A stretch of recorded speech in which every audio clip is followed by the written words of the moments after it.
What is a mount point in disk partitioning?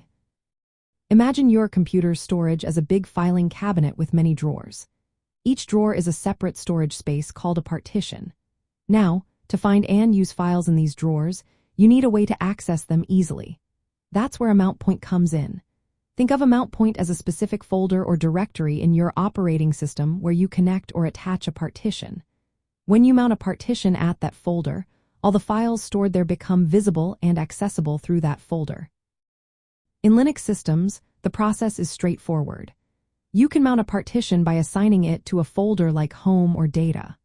For example, if you mount a partition called dev.sda3@data, then any files stored on that partition will appear when you open the data folder.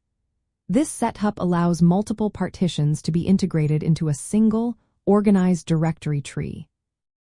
It makes managing storage simple because you can add or remove partitions without changing how you access your files.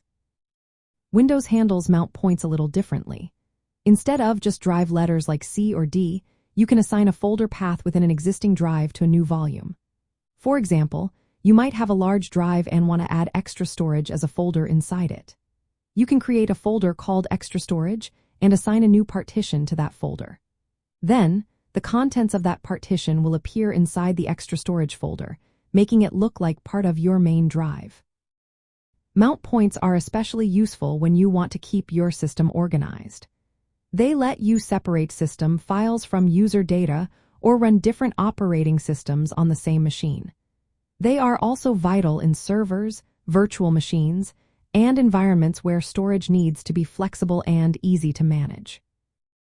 In summary, a mount point is a designated directory where a disk partition is connected, so its files can be accessed through the operating system's file system. It links the physical storage to a specific place in your folder structure.